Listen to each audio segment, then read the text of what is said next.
Things are gonna get crazy!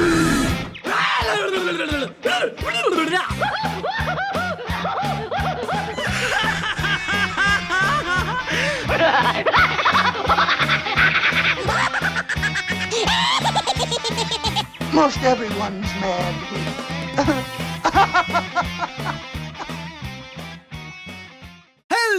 Hello, everyone, and welcome back to another fun-filled episode of the AniMat's Crazy Cartoon Cast. How are we all doing? How has your week been? Or how has your weekend been?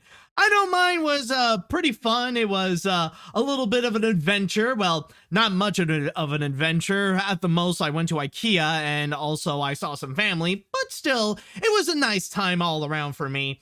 But anyways, we're not here to talk about how things are going in our lives. We are here to talk about the craziness that has recently happened. And let me tell you, there has been a lot of unexpected news that has occurred last week.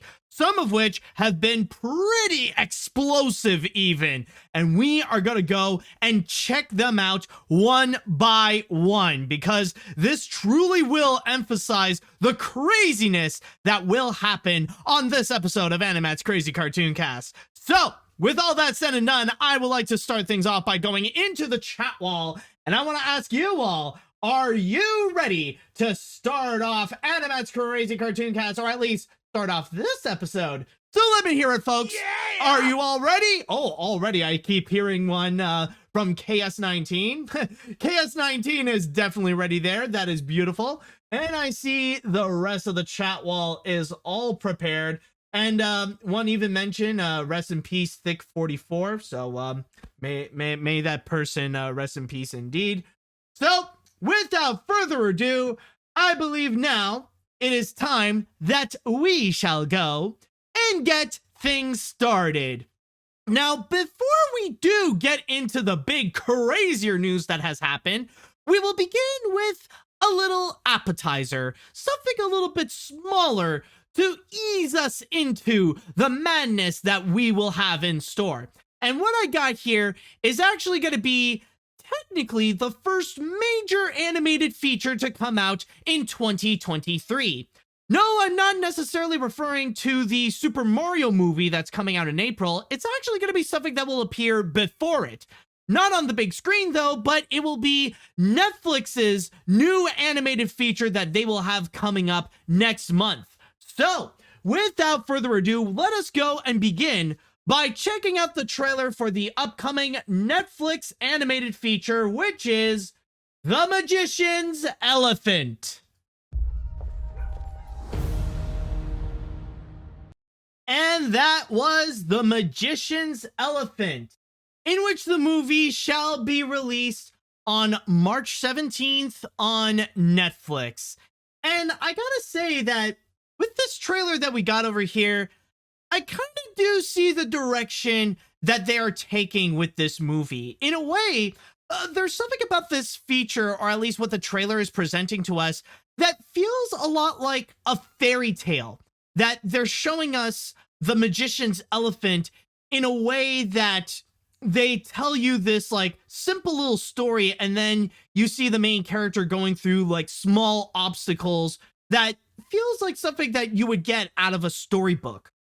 Like the main narrative, of course, it's about Peter, the protagonist, who wants to try to find his sister because he believes that she is still alive and stuff like that.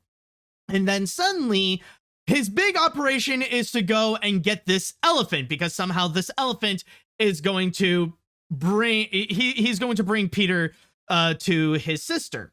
But in order to get the elephant, he has to go through a bunch of tasks. Oh, and thank you, Rec, for the little subscription there. Well, okay, maybe not little, but still very nice of you to do so.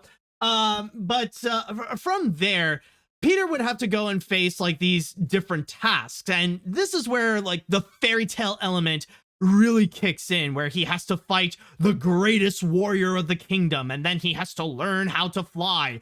All that in order to go and get this elephant, in order to to grab hold of the elephant so that he could go and say, and meet up with his sister. That's pretty much the idea that I am getting. And I could see with this tone, it could actually really work out if you do implement that sense of magic. Like maybe not literal magic in there, but that feeling that you get that some people would describe as magical, or like believing that the impossible is possible, then honestly, at that point, I do get it. And I can see where in that direction where it wants to be motivating, inspiring, and have a good message for audiences to believe in their dreams and that they are capable of doing more than what they can think, that can actually work out.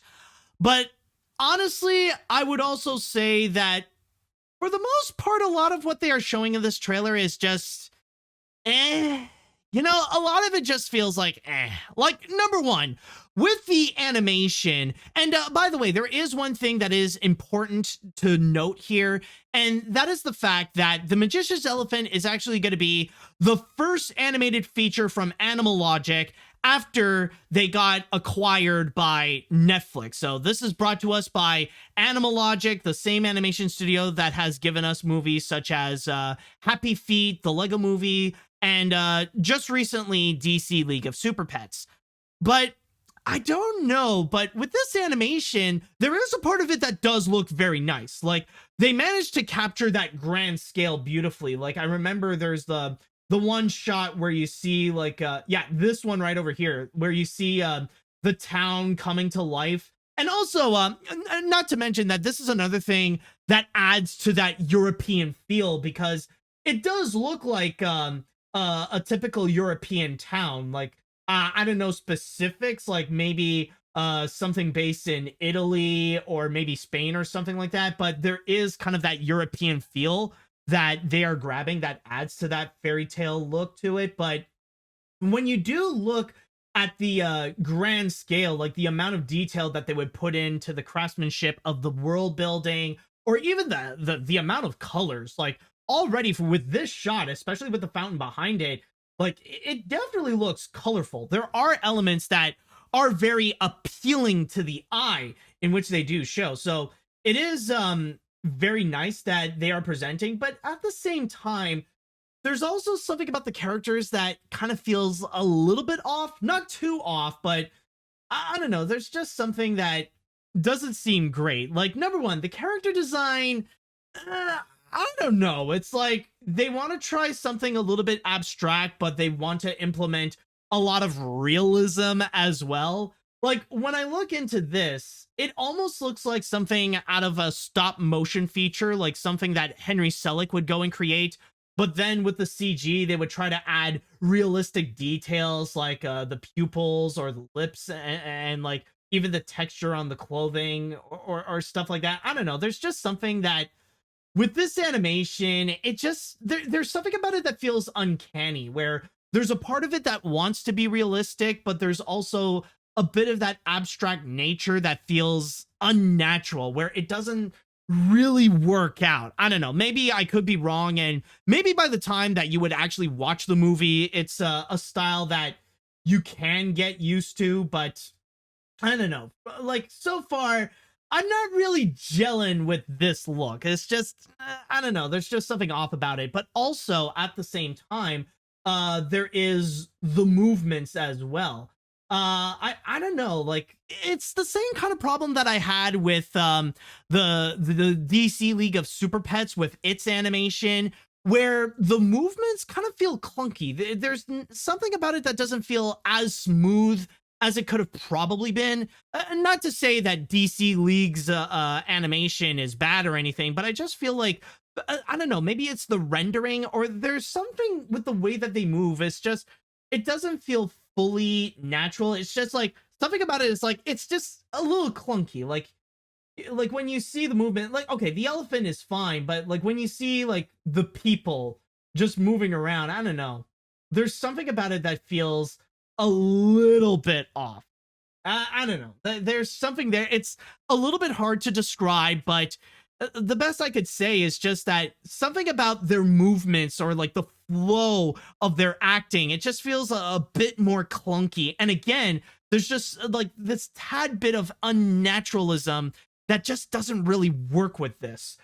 So honestly, not everything in the animation works. I mean, they're like a lot. I'll give it though that a good amount of it does work. I would say for the most part, it is a nice looking feature, but this is definitely not Animal Logic's best animation that they provided. You know, it's just like there's a bit of work that could have been done, but so far with what they're presenting with this, it's not working that well. Also, another thing that isn't gelling with me well is honestly the main character. I don't know about you, but I feel like with the main character, he feels very, he's a little too cheesy. I feel like honestly with his protagonist role and that his need to meet his long lost sister, it feels a bit, how can I put this?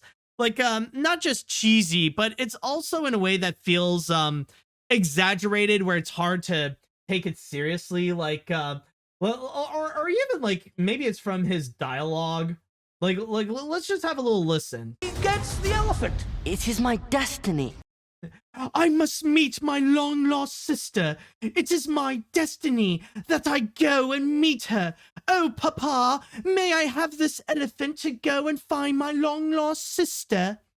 You know, it's stuff like that. It's just like also the performance from the main actor, or I don't know, maybe it's mostly from like the dialogue that they're presenting in the trailer, but it's just there's something about it that just feels like with the main protagonist, he's like such a stereotypical hero in which he leans so much of like, oh, it is my destiny. I must find my long lost sister. I must have this elephant because that's what the future is told for me. So yeah, honestly, in terms of that delivery, it's just yeah, as someone described it in the chat wall, like this ain't just British, like this is British, the kind where there's no teas in it. Tea is only reserved for what we drink, not necessarily in the words that we say, or some of it, however. We place it wherever we want. you know, like it's that kind of thing. But, and also I gotta add, I mean, I think it goes without saying, the humor just doesn't work, especially like when you got the weird joke at the end with the elephant sneezing, like, and just letting out his boogers on what's probably the main villain, like this part. Yeah, because that's definitely what we need in our animated kids film. It's just it's just a bunch of snot just being hurled at what is probably the main antagonist. Yeah, no, honestly, like if we gotta like if the movie has to rely on that kind of gross out humor, that's a signal that maybe, just maybe, it's not gonna work out for this feature. So yeah, honestly, I would say overall, when it comes to the magician's elephant, I honestly feel a little bit mixed. Like there are some potential that I do see in this movie that I can imagine actually does work out, and if done well, it can actually use it to its benefit to actually create a pretty memorable and heartfelt animated feature if everything goes right, of course. But then on the other hand, there's also factors that it like so far feels like a miss. The humor doesn't really work out that well. The animation, well, a lot of it can look nice, but the animation on the characters and their designs, there's just something about it that feels clunky and a bit unnatural, where it doesn't work out as well as it probably wants to. And also the main protagonist, like, he's just a little too cheesy for this feature. But I don't know, it can go either way, and I'm hoping for the best for this movie. I am hoping that it can actually work out where the animation does prove itself that it can actually look fantastic, or that the story can actually be heartfelt, or that the dialogue is not as cheesy as what the trailer presents. So honestly, a lot of the faults that I do have, I am hoping it's just because of the trailer itself is just not well built, and it's not giving us a great first impression with this. But who knows? I guess ultimately we'll just have to wait and see with how things go when The Magician's Elephant will be released on Netflix on March 17th. So, with that said and done, I would like to go into the chat wall, and I want to ask you all, how do you feel about The Magician's Elephant? Did you enjoy the trailer? Are you guys a little bit more iffy with it? Let me know what you all think about it. All right, let's see. Gotta say here, The Magician's Elephant could end up being very okay. I don't really like the comedy, and Peter just screams, "I am protagonist!" But I like the animation here. Benedict Wong is having a lot of fun, and the tone radiates a very Studio Ghibli vibe, so I might give it a go. I will say, however, that Peter's dialogue is so cheesy that, as we speak, a British inventor and his mouthless dog are traveling to it to have a picnic and goof around with a robot. We must travel to the magician's elephant grow meet.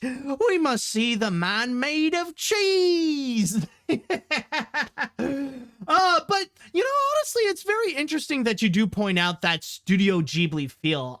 Personally, I don't necessarily see it, but maybe it's coming from the fairy tale aspect, because it does feel like the narrative, at least, does feel like one of those traditional fairy tale storybooks, especially with the way that Peter has to prove himself by fighting against the greatest warrior, and that he must fly, and that he must beat the odds and do the impossible in order to meet his long-lost sister. Let's see what else we have here. Yeah, this looks okay. It has an elephant. Look at the pretty elephant. What more can I ask? The animation looks pretty good. I did figure it out that the animation was made by Animalogic because of that stop-motionish technique. I'll just wait for Nimona.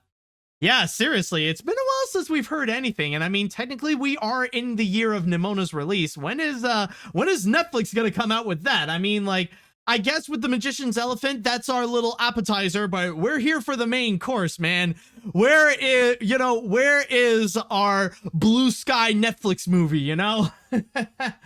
Let's see what else we have here. This movie has a bit of the 12 labors of Hercules to it. The voice acting is decent, and the animation seems alright, but I will be cautious about it.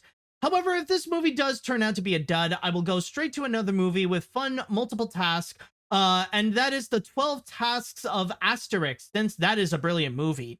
Oh, I actually do know what you mean, and I remember, oddly enough, it's during the holidays that it would show on TV, or at least the French version. Like, there's a French-Canadian channel where during Christmas time, they would actually go and show the 12 Tasks of Asterix, and it's a fun movie. I actually really do enjoy it myself. And if you haven't seen it yet, I actually recommend that you do so. Like, you learn a bit, like, you know, you learn a bit about the 12 labors of Hercules, but it's presented in an enjoyable way with Asterix and Obelix.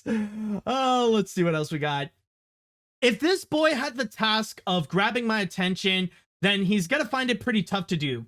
While I do find the designs decent and the environment rather beautiful, the movements are unnaturally slow, the story is rather boring, and the main character feels kind of one note and has a bit too much cheese for my liking. Yeah, it looks like the cheese is very prominent. Like, if the kid were a cheese, like, he would be blue cheese. Like, the cheesiness is just very, very strong, and maybe it's an acquired taste, but it'll definitely be too much for some. All right, I think I'll read 2 more comments, and then we're going to jump on to the next story. Let's see. Personally, this trailer doesn't look that interesting to me. While I do think the animation looks pretty good, especially considering that it's from Animalogic, however, while I do think the ideas seem interesting, I feel like the execution could be potentially weak. So overall, it seems generic and is probably going to be a pass for me. Also, all the jokes they had at the end of the trailer, did they seriously have to end with a snot joke? I mean, I guess they figured that it's a kid's movie, and I guess they're still in that mentality of, hey, kids like gross humor. Let's have the elephant sneeze and blow out a lot of snot at the douchey character. I guess that's the idea that they want to go with. All right, let's see what else. I want to be excited about this because it's clear that a lot of people put a lot of effort and creative vision into it, but I'm really not impressed with any aspect of it. Not the story, not the animation, and not the characters. If this is the first post-acquisition Animal Logic movie, the studio is in trouble. Also, if I may digress, AniMuppet is kind of creeping me out with the way he's lurking in the background. He looks like you're Ben Drowned, waiting for the right moment to slit your throat. I mean, come on, guys. Let's not go and make a creepypasta out of my Animat Muppet. I am thinking, by the way, this is probably spoiler alert for some of my personal future plans, but I am thinking of making a bit of renovations around this room, and I'll let you know right now, the puppet Animat right there is not going to stay there. He'll probably be in a different place, but we will see. We will see, though. All right, so far it looks like the reactions, it seems generally, or at least based on what we have said here in the chat wall, it looks like so far it seems okay at best, and maybe there is some interest in watching this, maybe there won't be, but for those of you who are curious, then keep in mind The Magician's Elephant will be coming to Netflix on March 17th. And with that said, we are going to go on our first break, and when we do come back, we are going to talk about a news that was very recent, but I feel like it's going to be a subject that will very much divide a lot of people. And you will see what I mean when we will get back. All right, now let's go and jump onto our next story. And I'll say right now, this is probably something that you may not think. And this is probably something that I would not be surprised that you haven't heard yet, considering that this news was actually very, very recent. I wouldn't necessarily say that this was a news that came out just today. It actually came out yesterday, or at least late yesterday, by or at least the day before that I am recording this. And this is a news that so far has very much been dividing people. And I feel like the more you go into it, the more you listen to the many different talking points about this, it becomes rather complex. And I'm sure that you listening or watching this will also be having some mixed feelings about this. So with that said, let's go ahead and talk about the updates that are going to be happening on the Roald Dahl books. Yes, Puffin Books, in which it is the children version of the company Penguin Books, has announced that they are going to be making some inclusive updates to some of the most popular books written by Roald Dahl, specifically Charlie and the Chocolate Factory, Matilda, and James and the Giant Peach. And what they are going to do is that they're going to go and switch up the terms that they felt that they might be offensive, and they will go and change things up to make the books a bit more inclusive, or to update it to reflect upon today's moral values. And we actually do have several examples that are provided here on my source on Deadline. And one that they have mentioned is for Charlie and the Chocolate Factory. Now, the changes they state here, it says, the character Augustus Gloop from Charlie and the Chocolate Factory is no longer referred to as fat, and is now described as enormous. The Oompa Loompas are gender neutral and no longer referred to as small men, but are now small people. Additionally, they are not described as tiny, titchy, or no higher than my knee. As for Matilda, the change that they are going to go and do there is going to be with the villain, Miss Trunchbull. The villain of Matilda is referred to as the most formidable woman. Excuse me, instead of the most formidable female. In the same story, the lead character now reads Jane Austen instead of Rudyard Kipling. As for James and the Giant Peach, it is said here that James and the Giant Peach had alterations to particularly when the centipede sings, "On Sponge was terribly fat." Was terrifically, sorry, let me redo that. "On Sponge was terrifically fat and tremendously flabby at that. And Aunt Spica was thin as a wire and dry as a bone, only drier." Now the revised version now reads, "Aunt Sponge was a nasty old brute and deserves to be squashed by the fruit. And Aunt Spica was much of the same and deserves half of the blame." And keep in mind, by the way, that this isn't just Puffin Books that actually made those changes. They actually collaborated with the Roald Dahl story company in order to go and make those changes more relevant to today. And because of all this, as you could probably imagine, this has sparked a lot of controversy in which many people would go and discuss if these changes actually do work with the story, or if they are very much unnecessary, or also, I am going to sneeze. Wait. Okay. Schnut. Okay. Okay, never mind. False alarm there.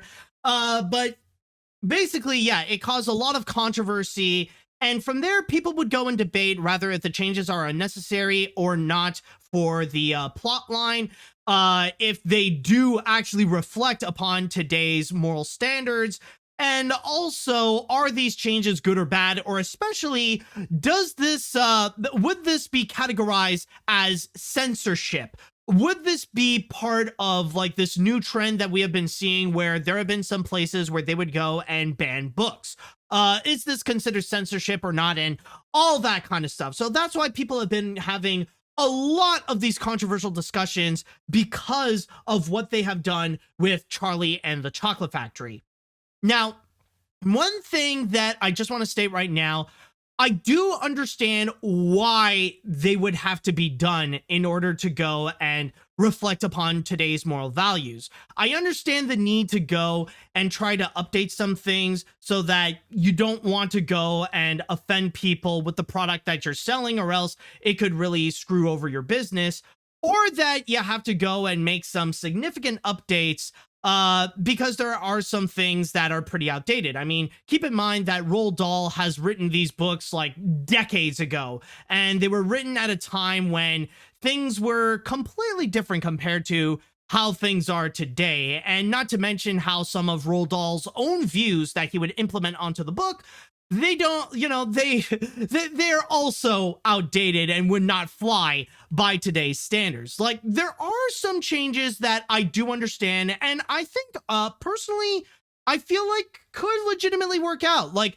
one change that I would say I'm okay with is actually with the Oompa Loompas, that now that they are gender neutral, that they're not just little men, that now whatever the gender of the Oompa Loompas are, you could pretty much fill your imagination with it, or that the concept of gender in Oompa Loompas just doesn't exist, that it's either the Oompa Loompas are like us, where there are several genders, that there could be men, women, non-binary, trans, or whatever, like there could be those types of Oompa Loompas, or they're just completely gender neutral, where the way that they reproduce are completely different. And in that regard, I think it actually does work out, where the Oompa Loompas can actually be more seen as their own species, or that they could be viewed as their own being instead of something that are more closely related to us, because then those awkward questions would be raised.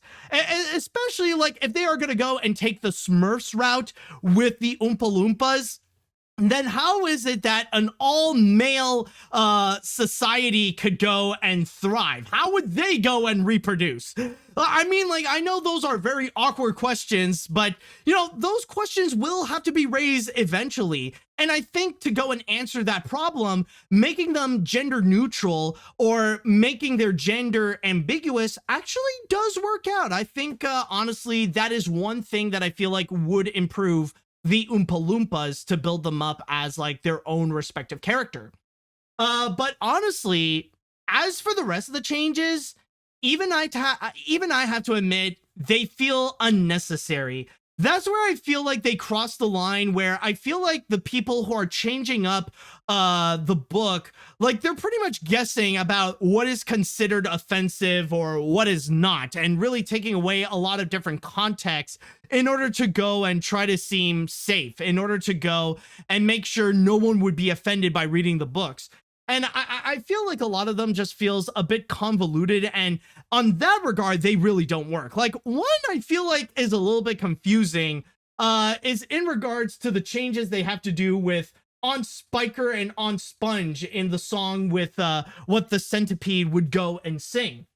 Now, in terms of that, okay, now I do understand that making fun of one person's appearance is completely wrong. That in this day and age, if you would go and make fun of someone's appearance, regardless of their body type or their looks or whatever, like it would be, it would be looked down upon. It would be very much scolded by people on the internet. So I understand in that regard, we want to discourage people from making fun of others based on their personal appearance. But then again, I would argue that for the most part, Roald Dahl will only reserve that to his villains. And that is especially the case with On Sponge and On Spiker. Like over here, the centipede was just describing the looks of On Sponge and On Spiker, of the way that one is like amazingly fat and the other is like stupidly thin. And then now they got to go and change that to say like, oh, that's a nasty old brute, and so is On Spiker, and that kind of stuff. And I feel like there is a bit of a hypocrisy there, because the thing is, I would argue that while yes, it would be wrong to make fun of someone's appearance, On Sponge and On Spiker would totally be the kind that would make fun of someone's appearance. That they would do so no problem. Like, even if it would be very hypocritical for On Spiker to go and make fun of someone to be stupidly skinny, or for On Sponge for calling someone else fat, still though, they would do it with no problem at all, because they are that evil. They are that mean. And I feel, and in that regard, it kind of makes me question, like, okay, I understand, like, we shouldn't make fun of someone for being fat or skinny, but am I the douchebag for calling two evil women who are treating their nephew like a worthless slave for like calling them fat and skinny? Like, and like, okay, they're the bad, like, they are obviously the bad guys, but I'm the douchebag for calling them fat and skinny? I mean, like, don't you see the problem here? So yeah, there's honestly those factors that I just feel like a lot of these changes just, I don't know, they feel a little bit backwards than usual. And as you could probably imagine, with all these different changes, and even like the one in Matilda, like, honestly, what are you really accomplishing with what Matilda reads? Like, is there really that much of a difference of like Matilda reading Jane Austen instead of Rudyard Kipling? Like, there, like, a lot of these, honestly, I personally find to be pretty unnecessary. And in that regard, I know there's a lot of people talking about censorship, and of course, like, the anti-woke people are getting triggered about this, and they're saying that, oh, this is woke culture tainting the reputation of a great author, and all that kind of stupid garbage. But honestly, when I look into all these different changes and what they're trying to do with the Roald Dahl books, I can't help but feel like what they are doing, it's not motivated to try to be more politically correct. It's not trying to be less offensive. It really is just for the money. Because one thing that you have to keep in mind is who is running the decisions. Who are the people in charge of the companies that are making these decisions, like Puffin Books and the Roald Dahl Company? Or is it the Roald Dahl? No, it's the Roald Dahl Story Company? Yeah. Like, who's in charge of Puffin Books and the Roald Dahl Story Company? Like, you'll have people that are going to go and say that it's from woke SJW millennials are doing this. No. In actuality, it's older people who are born in either Gen X or who are actual boomers themselves that are making that decision because they want to go and make money. They know that in the long run, that the materials that they have in those Roald Dahl books, they will be viewed as outdated or even offensive. And they know that with that outdated element, they might not sell as well as they would like in the past when they think about the long run. So what they do is that they want to make those changes so that they could still sell those Matilda books. They could still sell Charlie and the Chocolate Factory, that they could still go and sell James and the Giant Peach. A lot, and that's the thing that I want to go and mention, is that a lot of these changes that they are doing it doesn't feel genuine. They're not doing it because they understand today's moral values. They don't understand what it means to be politically correct. They're just doing it because they're like kind of second guessing on like, oh, is this considered offensive? Okay, let's go and change that. People don't like being called fat, so let's go and change that. And not to mention, like, some of these are very counterintuitive. I'm like, let me go and ask you, like, what would you consider to be more offensive? Like, actually, I'm asking the chat wall right now. And let me ask you this. What is considered more offensive? Calling someone fat or calling someone enormous? Because I don't know about you. In my opinion, I would rather be called fat than enormous, because if you're going to call someone enormous, you're going beyond the realms of just fat. Fat is like, okay, maybe you're just a bit chubby, you know, you're not athletic, but enormous is like, you're over 500 pounds. You are the magician's elephant. Yeah, and so far, it's pretty unanimous where people are saying that enormous is more offensive than fat. So, and that's the point that I want to make. It's just that a lot of these decisions that they're making, that's why I feel like they don't truly understand what it means to be politically correct or what is actually considered offensive nowadays. This is just coming from old people who just wants to go and make those changes because they know that being inclusive nowadays is much more profitable than being offensive or using that type of outdated vocabulary. And they just want to go and keep on selling these books again and again and again. And that's why it brings up the question about, is this censorship? Is what they're doing, like, is this morally correct, what they are doing? In a way, it's like they want to take one step back, one step forward, but they end up taking 2 steps backwards, where they want to try to be, you know, they want to be less offensive, but they end up becoming a bit more offensive, where they're kind of changing things up with the legacy of Roald Dahl. And at that point, and getting back into the subject in regards to censorship, in regards to the subject of censorship, if this is really like what they are doing is completely wrong, because that's like another main topic that people are freaking out about. And now, like, some are exaggerating, thinking like, oh, if they're going after Roald Dahl, they're gonna go after Mark Twain next. They're gonna go after classic novelists. They're gonna go after Washington Irving. They're gonna go after all these people next, you know? Like, some people are spreading mass hysteria because of those changes that they are doing here.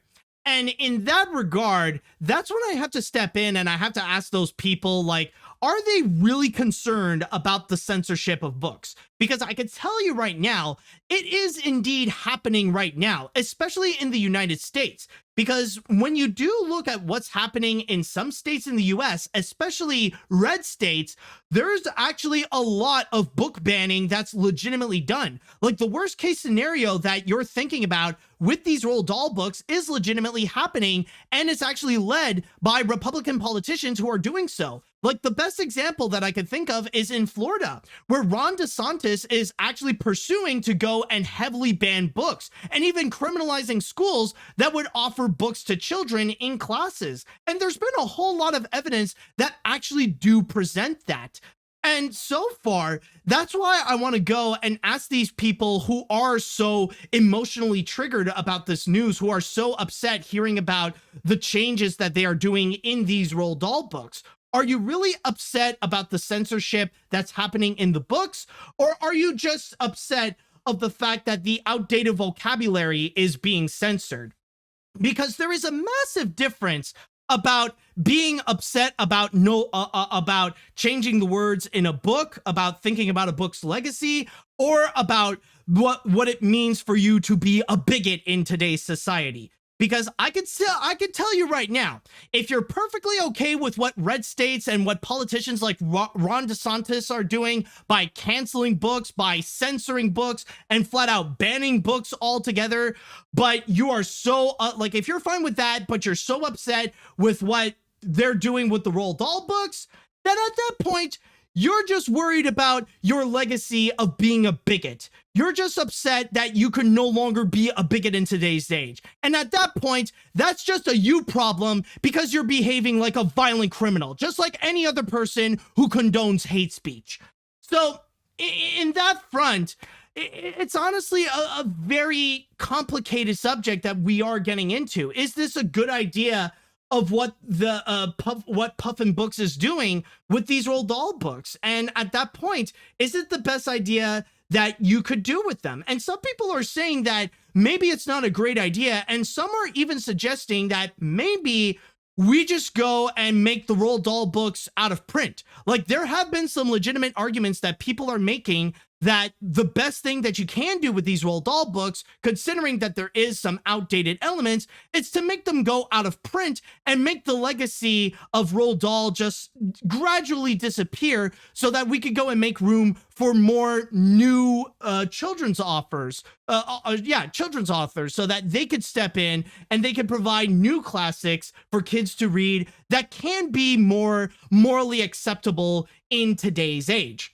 Now, I know that is something that maybe not everyone is going to agree with, but that's the thing that makes it so complicated with this subject. That's why it's hard to really say, like, how to really, like, which side am I really on? Because it's such a complex matter. Because, like, on one hand, there's a part of me that does understand why they would have to go and make these changes, but the changes that they are doing and the motivation that I could tell from why they are doing this, it's just not really working. I just feel like a lot of it, like, this is a decision that's just being made for money because they know that in this capitalist society, being inclusive is far more profitable than being offensive.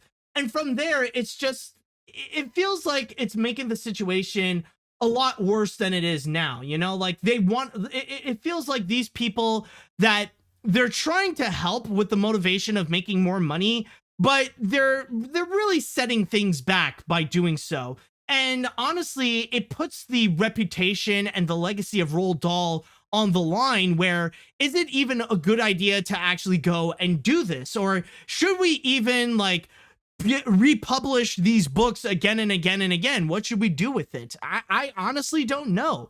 I just feel like it's a decision that it makes it makes things more complicated than it should be. And a lot of these changes, even I have to admit, they just feel unnecessary. So overall, this is a situation that just feels like a complete mess. And it takes it takes an important subject and just really sullies it a little bit. I don't know. I just want to go and express my entire thoughts on that. Again, it's a very complex issue, and I don't know if there really is a right answer for this, but you could see why it is worth talking about. You could see why this is a matter that is complicated, and I could see that it could divide a lot of people, regardless of what political stance that they may go and take. All right, so with that said, I would like to go into the chat wall, and now it's going to be your turn to go and describe how you feel. What do you think about what they are doing with the Roald Dahl books? Do you approve of the changes that they have made? Are you guys not on their side? Especially if you are a fan of the Roald Dahl books, let me know what you think. All right, let's see what we got. The only Roald Dahl book I've read is The Witches. I've not read the rest of his classical works. But this ban crusade by those neo-Amish GOP folks is becoming scarier day by day. Whose books are next? Shakespeare, Conan Doyle, Walt Whitman, Dickens, Browne. I could go on, but sooner or later, they'll delete their entire culture just for infinite power, kind of like Kefka in Final Fantasy VI at the very end. I mean, I've never played that game, honestly, so I wouldn't really know. Let's see. They updated Matilda? So that's why they removed I'm So Clever from the new movie. Or maybe Stephen Graham can't sing, I don't know. Honestly, these changes all work, and they don't exactly impact the stories in a big way. But are they pointless? A little. Though, to be fair, I'm just glad they didn't touch my homie Bruce Bogtrotter. I mean, he's the guy who ate an entire chocolate cake all in one sitting. How epic is that? Wait, hold up. Now I really want chocolate cake. Be right back. All right, well then, you know what, JF? Here, we're gonna have the entire audience. You will do this live on AniMat's Crazy Cartoon Cast, where I'm gonna pass the camera onto you, where you're just gonna sit there and eat an entire piece of chocolate cake while everyone here, everyone in the chat wall, and everyone on YouTube, whoever can watch it, will watch you eat that entire chocolate cake, and you will not stop until you go and finish it. But nah, in all seriousness though, you actually do bring up a good point, and there is an argument that is in favor of these changes, where technically it is true that they don't necessarily impact the story itself. These changes, yeah, while unnecessary and while kind of pointless, they are relatively minor, where they don't affect the story itself. They don't affect the message of it. They don't really change a whole lot of the purpose of those respective lines. So you do bring up a good point on that. Let's see. I honestly only watched the Roald Dahl film adaptations growing up. Some of the changes for the books, I do get why, and some of the changes make no sense. Whatever they are doing, it's going to make anti-woke fools and Fox News cry. For me, it makes me smile when they get angry. All they do is waste their precious time while us normal people enjoy life while it lasts. Oh wait, we're talking about Roald Dahl. Yeah, it's okay. Alrighty then. Let's see. This is blatant rewrite of valuable history that should be condemned. Not because it's censorship that can border on gaslighting, but it essentially tells people that past prejudices don't matter in history books. There comes a point where censorship will breed even more criminals, because criminal adult matters, and outdated insults are viewed as the N-word and Voldemort type evils that must be never said. Exactly. And if you want a better example of censorship than what we are seeing here with Roald Dahl, then look at the way of how Ron DeSantis is running Florida right now. Now, that is indeed a true evil. And that is full-on censorship with the way that he's like outright banning books. That needs to be called out. And again, if you're mad at this, you need to be especially mad at Ron DeSantis and those Republican politicians censoring and banning books altogether. Let's see now. I'm honestly very conflicted on these decisions. On one hand, I can understand some of these decisions to reflect on our modern times, but on the other hand, it just feels like they are fixing things that don't even need fixing, and it just feels like they are trying to make more money out of these classics. And honestly, I am also not looking forward to all those anti-woke losers who are using this as an excuse to use cancel culture, no different than what they did with Dr. Seuss. Yeah, that is actually a good point. This does feel like it is something that is reminiscent to what happened a couple of years ago with the Cat in the Hat controversy, where you see all those right-wing people like spreading mass hysteria of like, it's cancel culture! They're canceling Dr. Seuss! They're canceling everything! Like, you know, when they had that kind of like unhealthy paranoia going on, honestly, at that point, like, it is very reminiscent. And I feel like with this controversy, like, in reality, as morally complex as this may be, like, this is something that's just gonna go away. Like, by next week, people are gonna forget about it. Let's see. I think I'll read one more comment before we move on to the next story and take a break as well. Let's see. I'll go right over here. While I do feel that the people that made the changes did have good intentions, some of the changes may have been rather unneeded. Changing the Oompa Loompas to be gender neutral is a rather nice change. But others, like whenever they describe someone's appearance or changing a name, feels like either rather unneeded or actually makes it worse. Though there are some discussions if Rudyard Kipling was racist or not, but really, a lot of the people in the past would be considered racist nowadays. Yeah, that is a good point. And with that said, we're going to go and take a break right now. But next time, when we do come back from the break, we are going to go and talk about something that, admittedly, it makes me a little bit scared.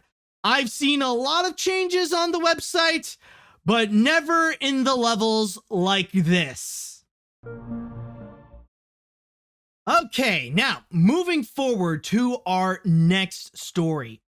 Now, this, I have to say, was possibly one of the most unexpected news that I have seen, just in general. Like, one that I never thought would go and happen, but it seems that the time has come, and I'll describe a little bit more later, but I've seen some updates and some changes that pretty much cause a lot of mass hysteria regarding the fate of YouTube. But then there is this news, and this, more than any of those in the past, has made me realize that I don't think YouTube is going to be the same. And what I'm talking about is in regards to the step down, or to Susan Wojcicki stepping down as the YouTube CEO. Yes, after 25 years working on Google and after 9 years of being YouTube CEO, Susan Wojcicki has revealed that she will no longer be will no longer be the CEO of YouTube. I'm kind of repeating my own words here, but yeah, she has decided to step down. And she has already put everything in place. She has already set up what her future is going to be with Google. She's not going to completely leave the company. She will remain as a consultant, but she has also selected who is going to be the new CEO of YouTube. And on top of that, she also wrote down not long, but a pretty lengthy message to the people of YouTube. And I'm going to go and read you all here through my source on Variety, and I'll read through everything so that you will go and have the entire context of it. So, it states right over here, "Hi, YouTubers. 25 years ago, I made the decision to join a couple of Stanford graduate students who were building a new search engine. Their names were Larry and Sergey. I saw the potential of what they were building, which was incredibly exciting. And although the company had only a few users and no revenue, I decided to join the team. It would be one of the best decisions of my life. Over the years, I've worn many hats and done so many things. Managed marketing and co-created Google image search, led Google's first video and book search, as well as early parts of AdSense creation, worked on YouTube and DoubleClick acquisitions, served as SVP of ads, and for the last 9 years, the CEO of YouTube. I took on each challenge that came my way because it had a mission that benefited so many people's lives around the world. Finding information, telling stories, and supporting creators, artists, and small businesses. I'm so proud of everything we have achieved. It's been exhilarating, meaningful, and all-consuming. Today, after nearly 25 years here, I decided to step back from my role as the head of YouTube and start a new chapter focused on my family, health, and personal projects I'm passionate about. The time is right for me, and I feel able to do this because we have an incredible leadership team in place at YouTube.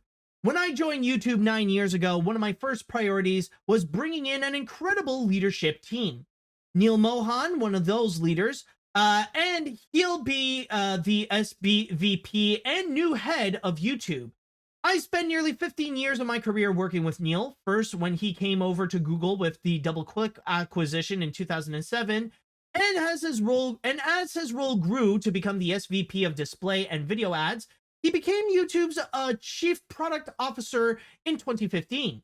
Since then, he has set up a top-notch product at UX team, played pivotal roles in the launch of some of our biggest products, including YouTube TV, YouTube Music and Premium, and Shorts, and has led our trust and safety team, ensuring that YouTube lives up to its responsibility as a global platform. He has a wonderful sense for our product, our business, our creator and user communities, and our employees. Neil will be a terrific leader for YouTube. With all we're doing across Shorts, streaming, and subscriptions, together with the promises of AI, YouTube's most exciting opportunities are ahead, and Neil is the right person to lead us. For all the YouTubers I've had the privilege to work with, you have done so much more to make this platform better over the years.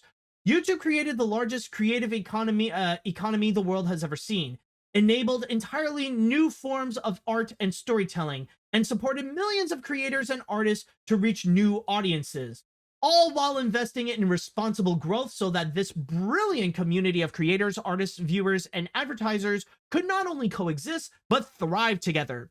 Thank you. As for me, in the short term, I plan to support Neil and help with the transition, which will include continuing to work with some YouTube teams, coaching team members, and meeting with creators.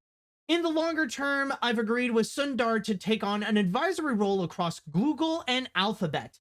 This will allow me to call on my different experiences over the years to offer counsels and guidance across Google and the portfolio of Alphabet companies.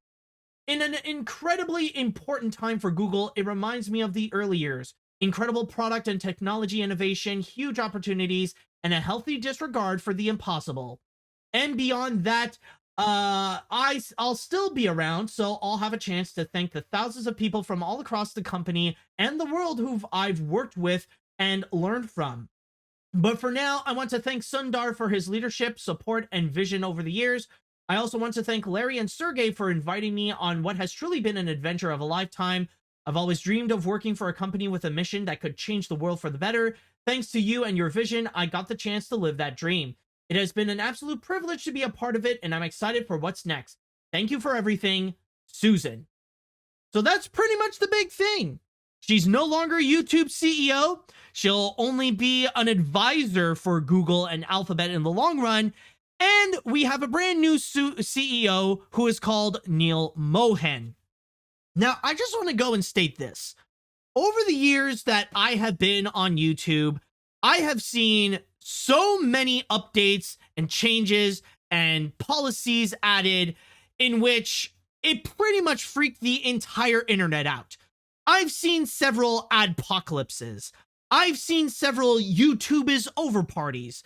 I've seen several laws that are put by YouTube, like things such as COPPA, that scared people and questioned about their future on the platform.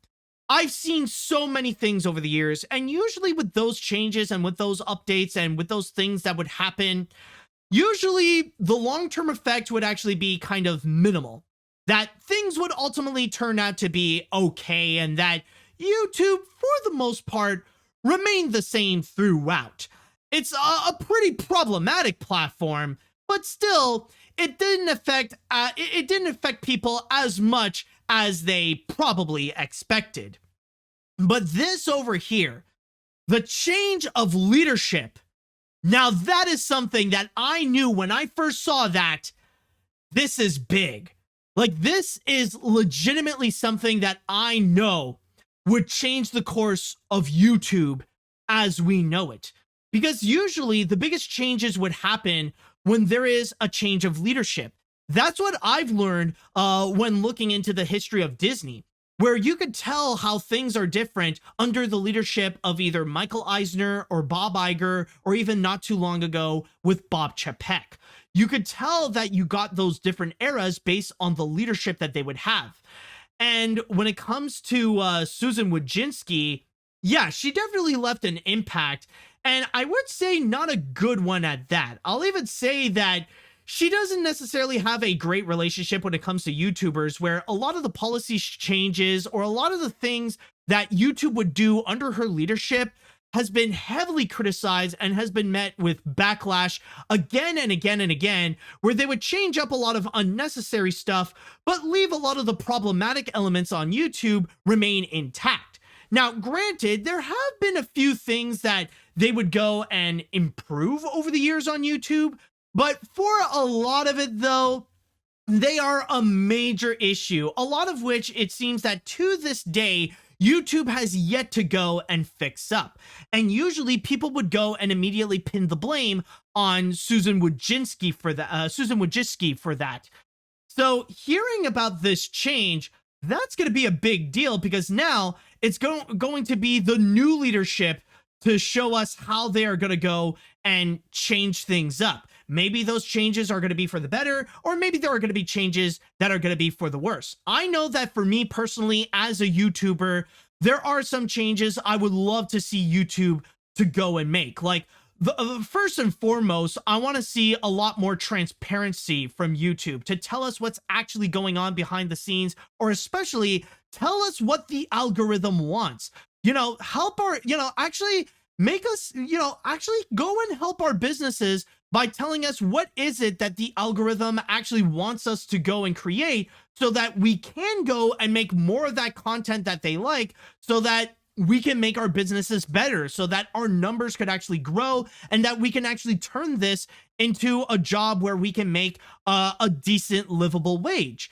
That, and also another thing I would love to see YouTube do is to go and actually be more strict when it comes to hate speech, because despite the fact that, yeah, they have some policies towards hate speech and harassment, it feels like they are seriously lacking. And there is still a massive hate speech problem that is thriving on YouTube. I would even go and say that there are several YouTubers out there who actually make their businesses off of promoting hate speech. And often they would have to disguise themselves as like, oh, it's just common freedom of speech, it's just expressing my opinion, and that they would have to use vague vocabulary such as woke in order to go and spread their hate speech. Now, that is something that I want to see them do, to be more strict, so that whoever would go and spread hate speech, they will be punished, whether it be through strict demonetization or even full-on termination of their channel. Like, to actually go and enact to make sure that hate speech cannot survive on YouTube. Now, I know those are personal requests, but honestly, are they actually going to go and do it? That I don't know. And then there is the factor of the new CEO, Neil Mohan, who has already worked on YouTube for a while and has already been the chief product officer. And people are hoping that maybe under Neil, things can get a lot better with YouTube. But so far, I'll just say right now that so far, what's been discovered about Neil, it's not been leaving a good first impression. Like, number one, apparently back in early 2022, Neil was the one who was responsible for trying to integrate crypto onto YouTube, where he was the one that was like really trying to push this narrative that YouTube is going to thrive now that they're going to integrate some features related to NFTs. And that thing was so unanimously hated by the creators of YouTube and by the YouTube community in general that they had to backpedal on that. Now, thankfully, nowadays, there is no NFT integration. But people are pretty much worried that because Neil Mohan is such a crypto fanboy, that he might go and actually take action, to actually take action on integrating his crypto plans that he wanted to do before. But now that he is the CEO, there's nobody there to go and stop him. Like, that's one thing that people are completely worried about, that he would go and take it to that direction. But then there is also the factor that allegedly, I'm not going to say this as a fact, but apparently, some people even say that Neil Mohan is the man who is actually responsible for removing dislikes on YouTube. Now, I tried looking it up, and apparently there is no true source that did confirm that he is the one who actually made that decision. Like, there could be a possibility it's just several people who agreed amongst each other. Like, we don't know the true opinion of Neil Mohan, if he thinks it is a good idea or not to go and remove dislikes onto YouTube. But considering that's one of the worst decisions, or the worst decision that YouTube has done to their platform in recent years, already Neil Mohan is getting responsibility for that, and he's already getting a lot of bad marks. Now, rather, if Neil Mohan is actually going to move forward with any of those plans to go and make a lot more bad decisions, like removing the dislike button, or to actually go and integrate NFTs onto YouTube, that I don't know. And I mean, nowadays, I can't really, like, in my opinion, I cannot really imagine YouTube really moving forward with any NFT plans or crypto plan in general, considering that nowadays, cryptocurrency is not as popular, or especially is not as valuable as what it used to be. There would honestly be no point to put in any of that crypto integration. It just makes no sense whatsoever. And honestly, it just feels like you're just going to be wasting resources for nothing. So honestly, in a logical sense, I cannot imagine that Neil Mohan would try to revive that crypto idea in general. And again, the dislike thing is so far they're just allegations so far. We don't know if it's really Neil Mohan's idea, if he is like the one who thought up of removing dislikes. We don't even know if he is the one who actually agreed to it, because it could legitimately be like a whole committee that actually decided on this, and maybe he tried to push back, but his his opinion kind of failed on trying to not put that in, but then YouTube still put that in anyways. It's still a mystery. And I feel like overall, with how things are going to be with Neil Mohan, it's going to be a mystery. Like, maybe there are going to be some changes for the better, or maybe there are going to be some changes for the worse. But so far, I feel like at this point, there's not much that we really can do about it. And honestly, we just kind of have to wait and see and hope for the best. And yeah, I know it's not that encouraging. I know it's not really that great to hear that, but honestly, like, for real, what else can we do at this point? I mean, like, the only thing that we can do is just hope that maybe Neil Mohan is going to be better than Susan Wojcicki, and that maybe he will go and make those decisions that can legitimately improve YouTube and can improve the working conditions of YouTubers. Like, hopefully there will be some of that can go and change, or maybe there won't be much changes whatsoever, and YouTube will mostly remain the same as it is right now. Who the fridge knows? But what I do know is that there are gonna, like, how things are gonna be at YouTube is gonna be completely different, and the change of leadership will signal that for sure. And honestly, for me, it does make me a little bit worried. Like, I know that, like, I'm being ambiguous and stuff like that, but, and I know, like, there are some things that I am saying sounds like I'm defending Neil, but I just want to go and make a big clarification that with a lot of this, I'm just for me, I'm expressing my opinion, and I feel like a lot of myself and a lot of what I do is on the line here. Like, keep in mind, making YouTube videos is my job. Like, this is what I do to make my main source of income. So yeah, like, I am definitely paying attention with what is going on over here, and I am trying to be hopeful, and I am trying to stay positive so that my business on YouTube can actually be good, that things can legitimately work out, and that maybe things will be for the better, and that maybe this leadership change can actually be helpful for my own business and for the business of many other YouTubers that I personally know. That's why I'm trying to, like, try to see the bright side of this. It's more for my own sake, because if things are going to be worse for YouTube, then things are going to be worse for my business. And, like, worst case scenario, it would be like, okay, if things go really bad, this is highly doubtful, but if Neil Mohan would be no different than Elon Musk, and he would be, like, running YouTube the same way Elon is running Twitter, then YouTube could be in complete jeopardy, and my career would be on the line. And so is the career of thousands, if not millions, of others as well. So that's why, honestly, I'm just hoping for the best, and we'll just have to wait and see. Like, yeah, it's a pretty scary change, but I'm just hoping that it doesn't screw me over whatsoever. Or maybe it's just me, like, really overthinking the situation. Who the fridge knows? But I mean, like, there is something like personal of mine that is on the line with this big change. If there are changes, please let it be for the best. All right, so with that said and done, I want to go into the chat wall, and now I want to go and ask you, how do you feel about Susan Wojcicki stepping down and that Neil Mohan is going to be the new CEO of YouTube? Do you think this is a good thing? Do you think this is going to be a bad thing? Let me know what you all think on this. All right, let's see what we have here. Let's see. I certainly wish Neil Mohan should just the broken copyright system to prevent people from using to abuse them, and repeal COPPA instead of NFT integration to their platform. Just my honest opinion. Also, were we almost glad that Susan was out after 9 disastrous years? Yeah, I mean, like, technically with Susan Wojcicki, with how things have been running on YouTube, I mean, say what you will of how it was running financially, but honestly, a lot of it was pretty bad. So, like, the one good thing for Neil Mohan is that, you know, the bar is set pretty low to try to step it up a bit, like try to be better than what Susan Wojcicki has done. So, at least, like, you know, there's a lot of room for improvement. It's up to Neil to go and impose those improvements. Let's see.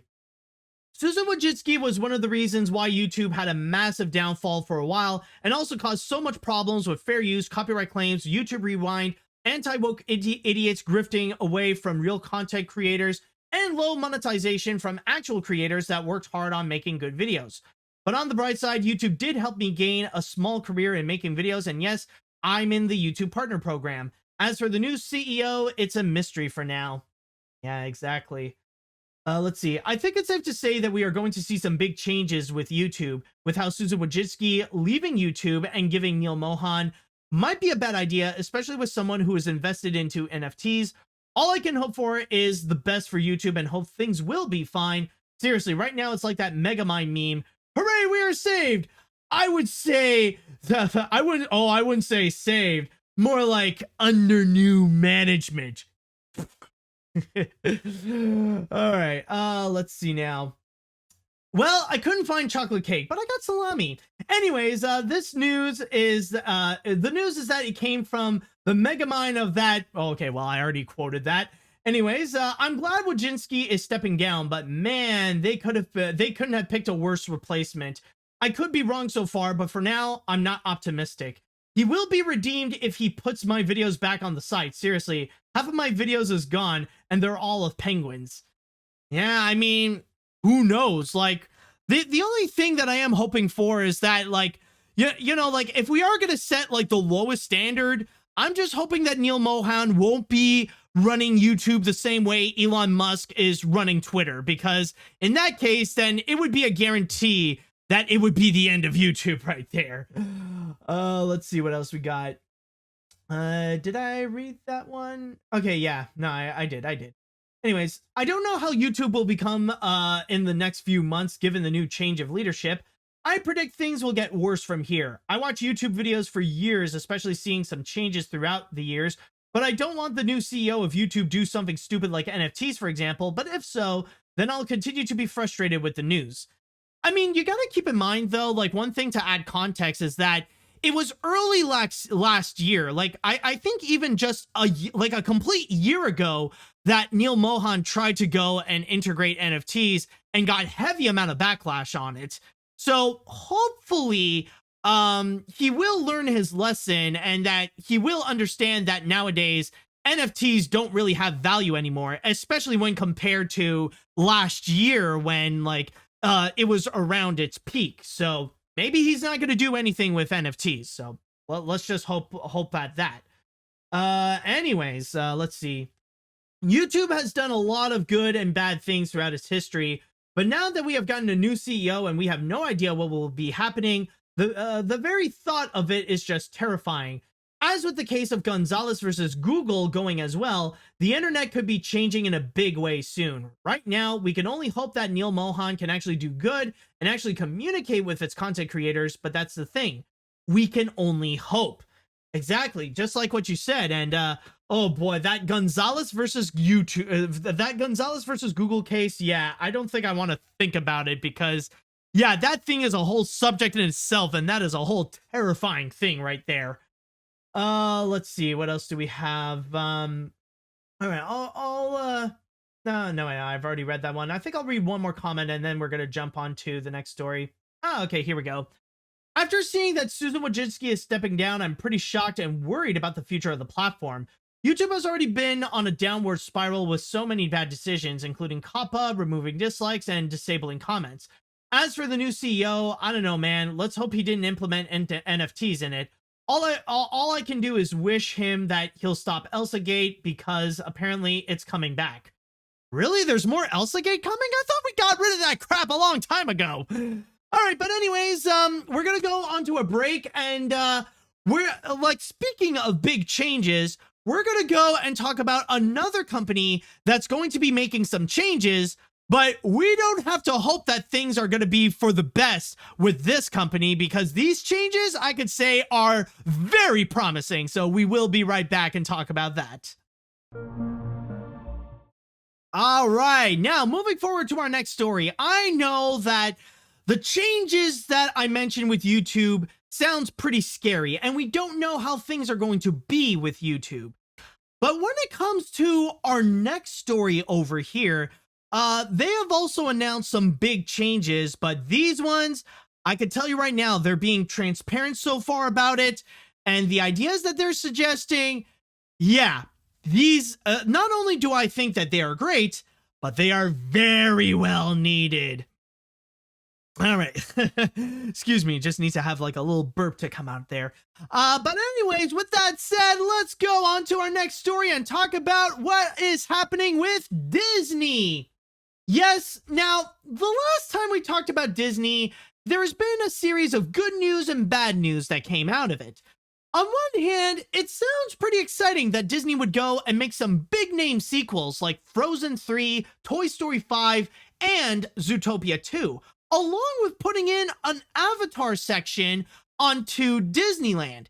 But on the other hand, Bob Iger also revealed that things were not really going well with the business of Disney, and that now they have to go and really make some big cost-saving tactics. And their big plan is to go and save about $5.5 billion. And one of the things that they have to do for that is to cut down 7,000 jobs, which is absolutely ridiculous. But then again, though, now they have revealed they're going to be changing up their distribution plans, specifically with their big name franchises such as Marvel, Star Wars, and with their animated features. Now, starting things up with Marvel. Now, one thing they are going to do is that they will be slowing things down when it comes to their release schedule. Now, one thing that's often been criticized, and I will get into this again a little later, is that with Phase 4, there was just too much content. And they were just distributing content like again and again and again, regardless if it would be on the big screen or if it would be on Disney+. But from there, many people felt like it was just absolutely overwhelming with the amount of content that they had to go and put out all in just one phase. Like something that only had like several movies to go and describe an entire phase. Now there's like literally hours upon hours upon hours of content that people have to go and watch just to understand just one little chapter of what's happening in the Marvel Cinematic Universe. Well, now Marvel is going to go and backtrack on that, and they're going to go and release a little less content in terms of the Marvel Cinematic Universe, or at least for each part. Like, one example is with the movies. Now, very recently, they did put out Ant-Man and the Wasp: Quantumania. And then in May, a few months later, they're going to go and release Guardians of the Galaxy Volume 3. But then you have the Marvels, in which for that film, originally they wanted to release that at the end of July. But then they decided to go and do a schedule change, where instead of overwhelming people with Marvel content again and again, they decided they're going to take the Marvels and they're going to push it back all the way down to November, where now at the end of July, instead of releasing the Marvels, they're going to go and release the Haunted Mansion reboot. So at least they'll have something for that little section during the summer. But the big point is that now they're going to really separate when they are going to go and release the Marvel movies. And the same can be said with the Marvel shows that would be released on Disney+. In fact, if I go in my source here on The Hollywood Reporter, they actually said this. In what feels like a different timeline ago, at July's San Diego Comic-Con, Marvel chief Kevin Feige put the pedal to the metal when he outlined 5 Disney Plus shows for 2023. What If Season 2, Echo, Loki Season 2, Ironheart, and Agatha Coven of Chaos. Now, sources tell The Hollywood Reporter that Loki Season 2 and the Samuel Jackson-led Secret Invasion are the only sure bets to debut this year. Even projects that wrapped months ago, such as Hawkeye spin-off Echo and Wakanda Forever spin-off Ironheart, are unlikely to arrive in 2023 as the studio spreads out its content and tinkers in post-production. And shows in development, such as Nova, are now at a slower pace. So basically, they were aware of how there was just too much content happening on Phase 4, but now they're going to go and slow things down so that people don't get too fatigued or they're not too overwhelmed with the amount of Marvel content that they have to go and watch again and again just to go and keep up with the MCU. And then you got Star Wars, in which now they're going to go into a different plan. And with this one, they're going to go and be a bit more serious in regards to the comeback of Star Wars for the big screen. Because for a while now, they haven't released a new Star Wars movie since Rise of Skywalker back in 2019. And so far, things have been going pretty okay with what's been going on with Disney Plus. Or actually, you know what? It's more than okay. It's actually been doing pretty well, actually, especially with very successful shows such as The Mandalorian. You got Obi-Wan, and then there's Andor and stuff like that. So far, when it comes to the Disney Plus shows, they have been growing the reputation of Disney's era with Star Wars. But eventually they know that they got to bring Star Wars back to the big screen and they got to go and prepare for that. So again, going back into my source here, it states Star Wars is facing the opposite challenge. After being absent from the big screen since 2019 and having false starts with Patty Jenkins' Rogue Squadron, which may never materialize, Disney has ramped up its efforts to return the franchise to theaters. Damon Lindelof led a writer's room in July to hash out a story for a feature, and Taika Waititi is still developing his own take on the franchise. Disney is expected to unveil film plans at Star Wars Celebration, set for April in London. On top of Season 3 of Mandalorian, shows expected to hit the streaming service this year include Ahsoka, starring Rosario Dawson, and the John Watts-produced Skeleton Crew.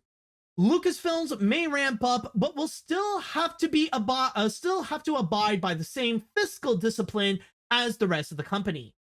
All right, so that sounds interesting. But then you got their animated films.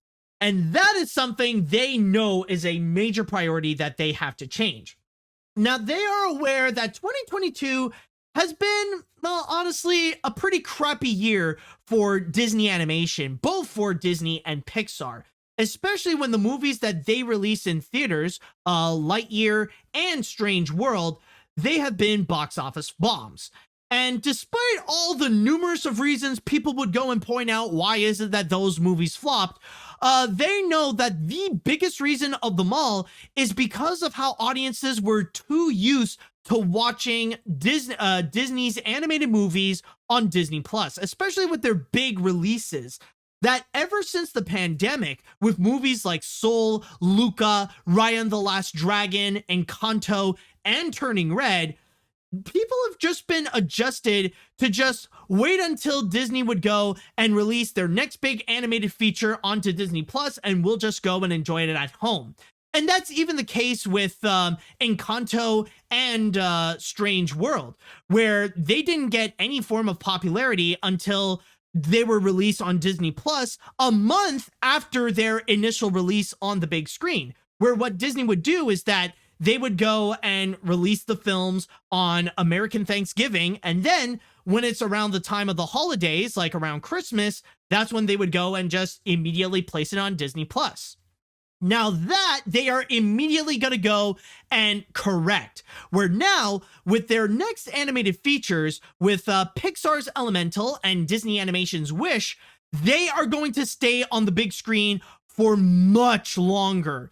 Instead of waiting just a month for them to be released on Disney Plus, what they are going to do is give them much longer windows to stay on the big screen, and then like a few months later, like maybe 3 or even 4 months later, that's when they're going to go and they're going to take those movies and place them on Disney Plus. So they will have a much better chance to actually perform on the big screen and to tell audiences that, hey, if you want to go and check out these movies, then you have to watch them in theaters. Don't wait until they put it out on Disney Plus, until it's out on Disney Plus, because then you're going to wait a long time and you're going to miss your opportunity to really get into the trend of when these movies are going to be released in theaters.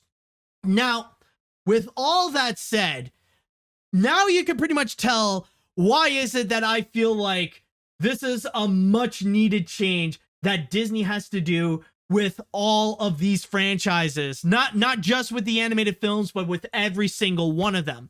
Like going into Marvel, like I said before, we all know that the biggest criticism with Phase 4 is that it really did feel like they value quantity over quality, and that they were just pushing out way too much content all at the same time, where one after another people have to jump through through TV shows and movies to go and catch up with what is currently happening with the MCU. And it's been a bit much, and already financially it's already taking a bit of a hit. Not a major hit, but like you could tell that there is a difference, especially when it comes to last year.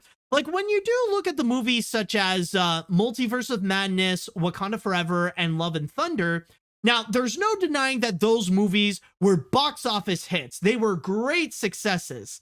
However, they weren't as successful as to how Marvel used to be, or compared to the previous installments. Like, like those movies, they were pretty close to making $1 billion, but they did not hit that $1 billion mark. And that's when it starts like a little bit of a steady decline, like especially when compared to when you compare Love and Thunder to Ragnarok, or especially Wakanda Forever to the original Black Panther, you could tell that the predecessor ended up earning so much more money than the follow-up.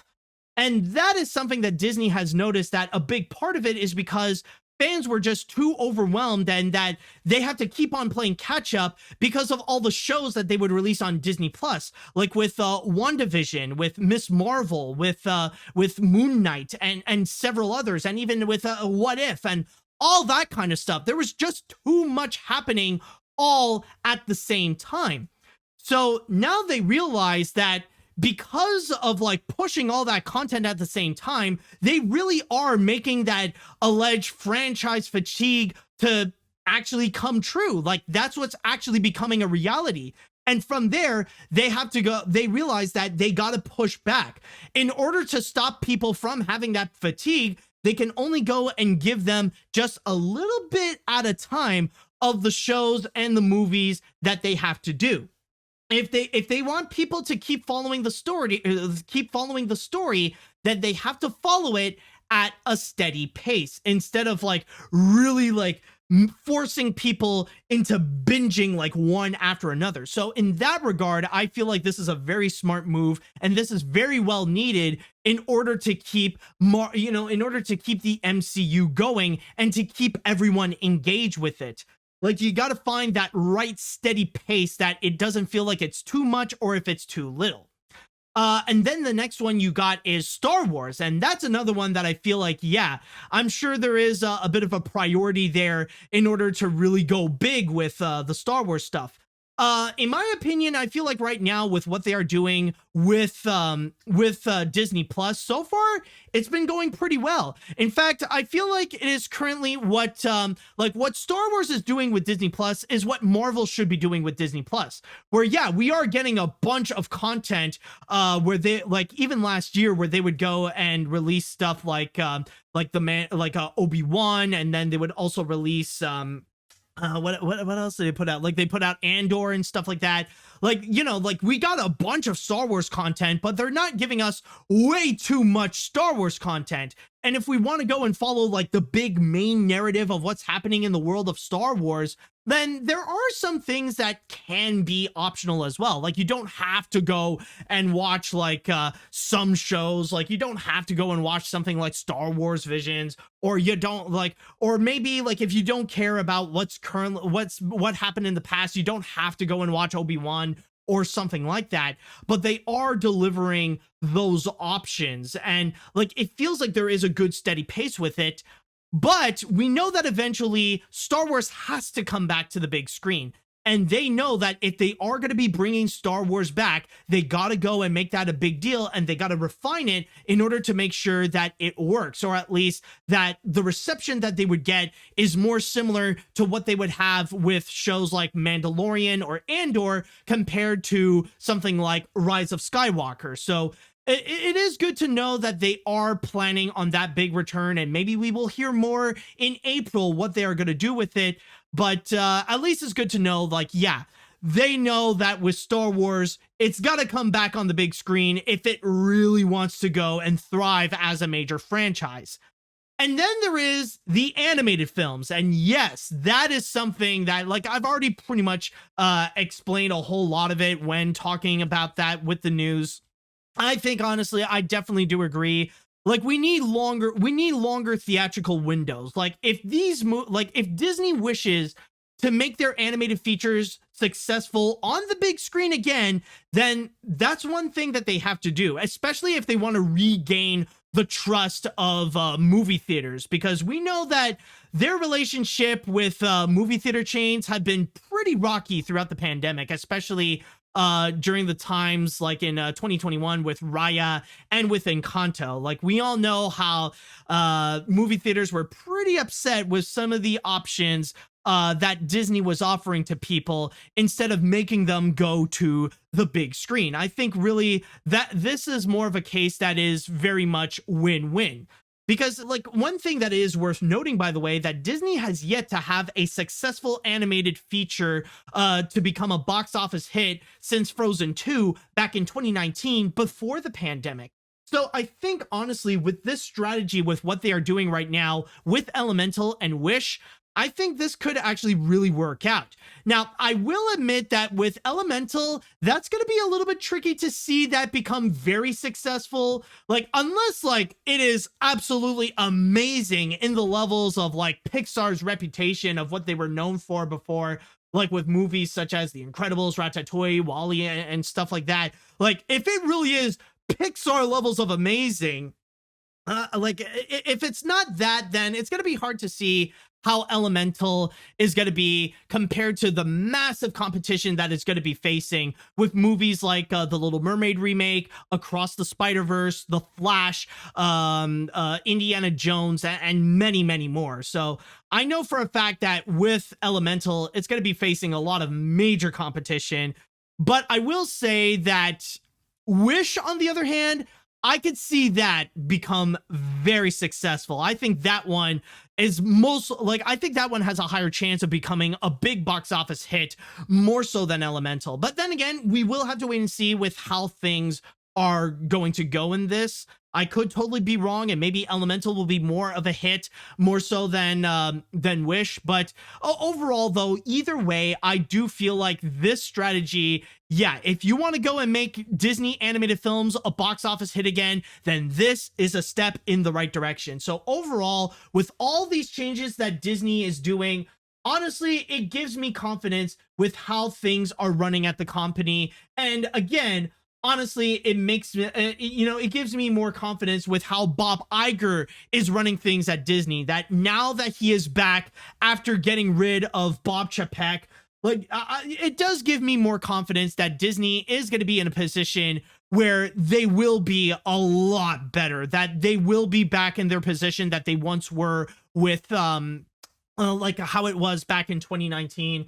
And seeing this be implemented, I think, yeah, this is what Disney needs. Like, honestly, if they want their, if they want their franchises to thrive, like their animated films, like with Disney Animation, Pixar, or even with Star Wars or with Marvel, then this is what they got to do. So honestly, kudos to Disney for making a great business decision or great business decisions such as these.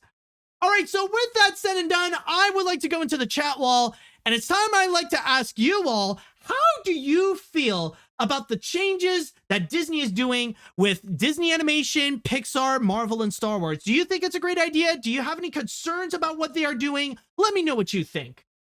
All right, let's see now.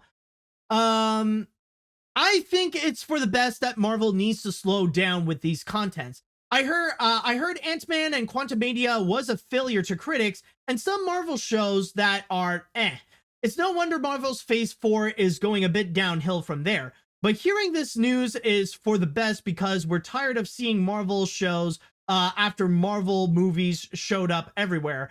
As for Star Wars coming back to the big screen, I'm actually kind of optimistic about that. I mean, I hope Taika Waititi knows what he's doing. Yeah, I mean, like with Quantumania, I know that it's one of the least successful movies critically, but so far financially, it's been doing great so far. I mean, it opened with $120 million at the box office, and so far, like, if it continues on like that, then I think Ant-Man and the Wasp could be in good standings. Yeah, we will see with how it goes with the rest. Let's see now. These are honestly changes I am open for. You can definitely tell that we are seeing more changes to Disney ever since Bob Iger returned to the company. I'm honestly happy that Disney animated films will be getting their time on the big screen again with more time, especially with Marvel. Even as a huge MCU fan, I got overwhelmed with the amount of content that was coming out of it. And it made the quality suffer, especially recently with Ant-Man and the Wasp Quantumania. Yeah, that is true. And this is exactly what I mean by quantity over quality. That's why the Marvel movies recently, like, yeah, there have been a lot of great ones and a lot of critically praised ones, such as Black Panther Wakanda Forever. But so far, a lot of people are not enjoying films like Love and Thunder or Quantumania as well as their predecessors. So it does kind of show that the amount of content that they're releasing is hindering a bit on the quality of the productions that they are working on. Let's see here. The biggest news for me is that Elemental and Wish are both considering getting longer theatrical releases so that they could get a good chance to succeed, and I'm absolutely glad that they are planning this. Hopefully families and everyone else will be interested to see both of them in theaters, just like the good old days of 2019. Let's not blow this off. Please support these films. And especially with the fact that they are original animated films, because I know there are some people that may be upset that Disney is doing more sequels like Frozen 3, Toy Story 5, and Zootopia 2. But if you really want to go and support original content from Disney Animation and Pixar, then you better go and watch Elemental and Wish. I'm just saying. Let's see. Yes, just yes. Ever since the start of Phase 4, Marvel has been releasing too much content too fast, and it doesn't help that they feel like they have been lowering in quantity, so slowing it down will help out the projects a whole lot. Star Wars has probably was probably scared of going back to theaters due to the poor reception, so I hope for the next Star Wars movie to be a big improvement for it, which shouldn't be that hard. Yeah, I mean, I don't think it's going to be difficult to try to improve upon what happened last time with Rise of Skywalker. You know, hopefully they won't have another somehow Palpatine return moment, if you know what I mean. Let's see. I'm all for all of these changes. After a ridiculously overstuffed Phase 4, Marvel needs to slow down on how much content they put out. As for Star Wars, it would be nice to see it return to the big screen. Finally, as someone who loves the theatrical experience, I'm so happy to see that Elemental and Wish will get a longer theatrical window. After what happened back in 2022, I just hope that Disney markets both of these movies properly and doesn't sabotage their run in theaters with Disney+. All right, very nice. I think I'll read one more comment before we go into the final story, so I just need to know... all right, I'll go with you. Yeah, okay, I'll go with you. As much as I love Starville, I'm okay with having less Star Wars and Marvel content, or technically more Star Wars content and less Marvel content for the time being so they can focus on quantity over quality. I'm glad Disney is actually going to give Elemental and Wish longer release windows. Now, if only they could give the former a new trailer and a better release date. As acidic as Ezra Miller is, Keaton nostalgia could possibly make people forget these insidious deeds. Late July, early August seems like the optimum time to release it. That I don't know, honestly, because June is the go-to release date for Pixar films, and you can't really break that tradition, or else it would break, it would break the formula that they have, and it would just completely confuse people. So, I mean, like, yeah, it's not necessarily an ideal release date because of all the different movies that are coming out at that time, but it's Pixar tradition to go and release it in June. And hopefully they won't be too overshadowed by the other movies that are released around that time, like Indiana Jones or The Flash or Spider-Verse and stuff like that. So we'll just wait and see. All right, so now we got one more story that we're going to get into. And when it comes to the grand finale that we have over here, oh boy, well, I wanted this to be a rumor. I thought it was just a silly idea that people are making up on the internet, but no, looks like it's gonna be real. All right, folks, this is it. After all the stories we've talked about, it is now time that we get into the grand finale. And for this grand finale, I want to go and talk about a story that I've discussed with you all a few weeks ago. Now, do you remember that there was a rumor going around that allegedly there was going to be this live action How to Train Your Dragon movie that apparently Universal wanted to do? And I pretty much took that opportunity to turn it into an exercise for you to go and look upon the sources and to determine if a story would be considered true or not. And we've pretty much concluded with that one is that it seems like it would most likely not happen. It's most likely something that was just made up on the internet just to get clicks and stuff like that.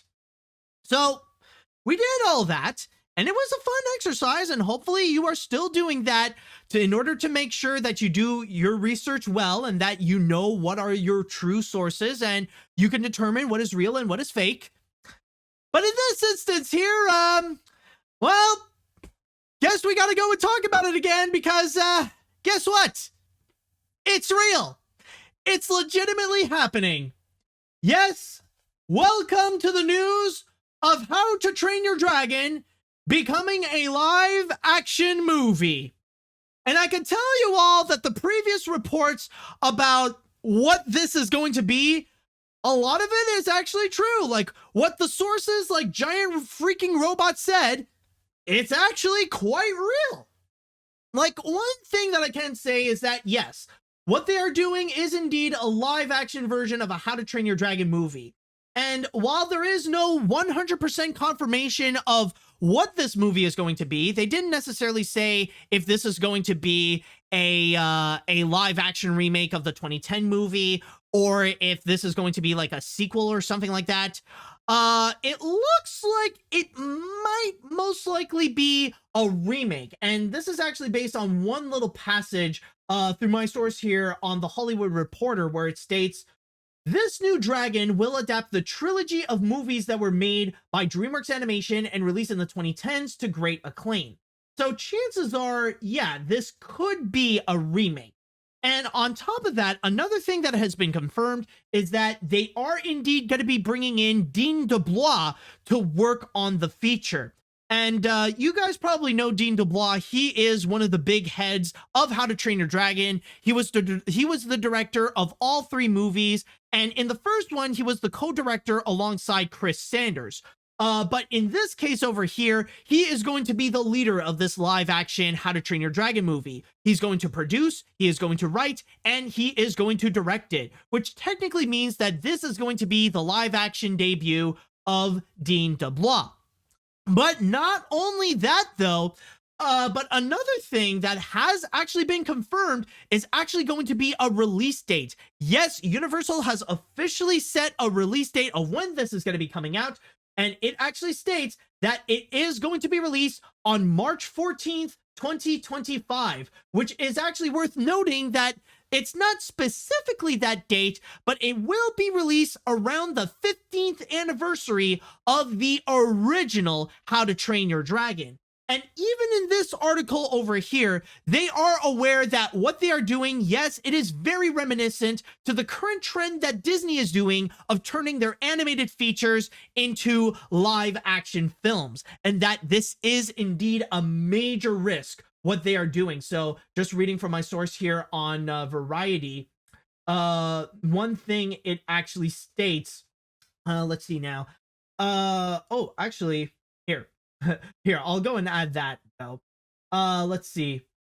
One of the creative challenges facing the filmmakers is trying to find the balance of making the dragons appealing and friendly like some were in the original movies and realistic. It's hard to underestimate the size of the risk that Universal is taking.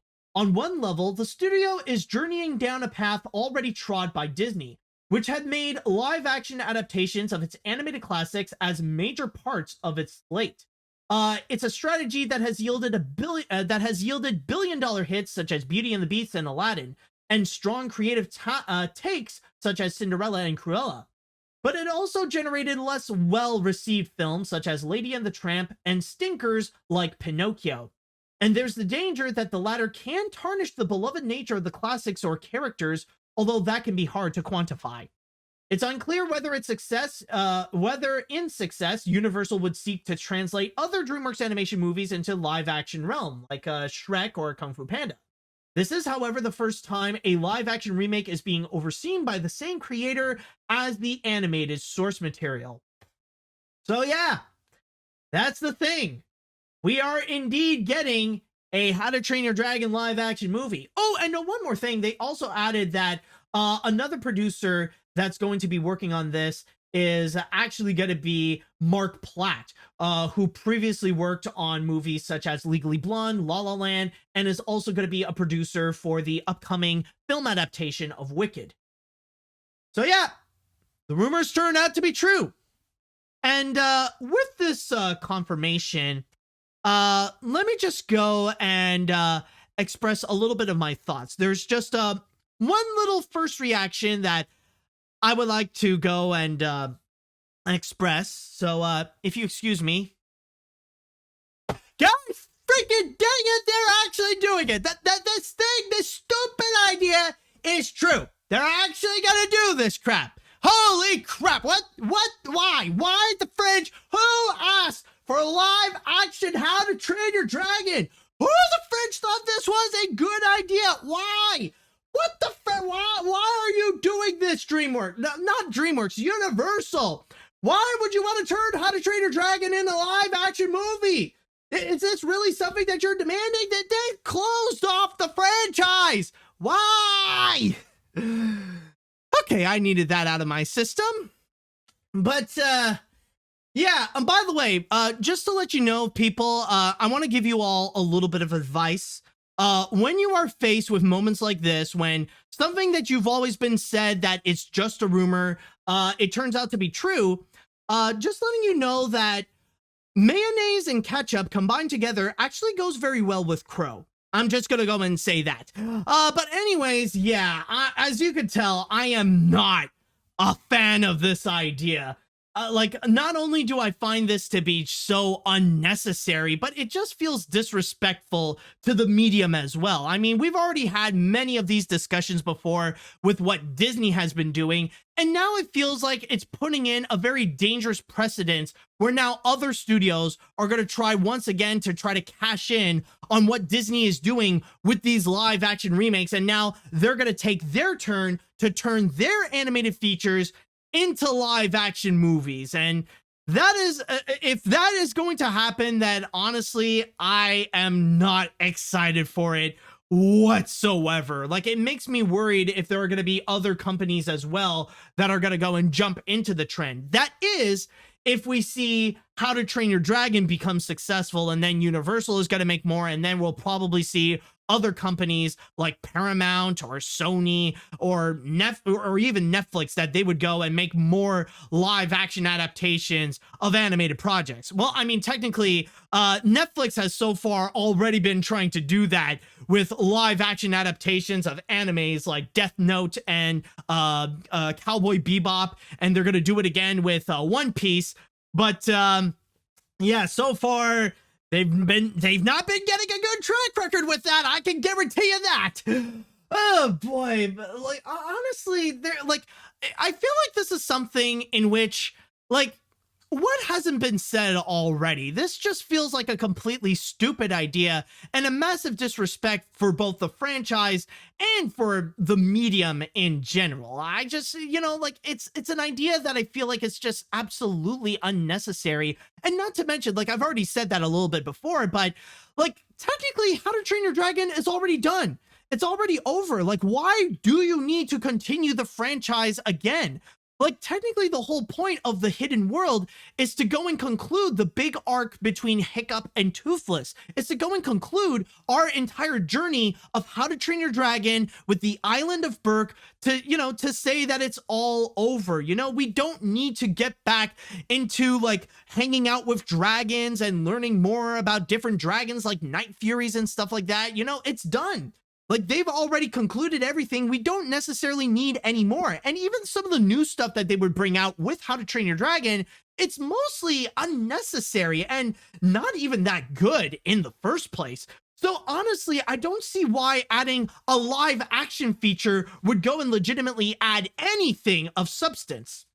But then again, there is one silver lining that is worth noting. There is one thing that could give a glimmer of hope to this idea. Even though I hate this concept of making this live action remake of How to Train Your Dragon, there is one thing that I do approve in this project that I feel like, well, it is the best case scenario, and that is the choice of who is leading the project, which is Dean DeBlois.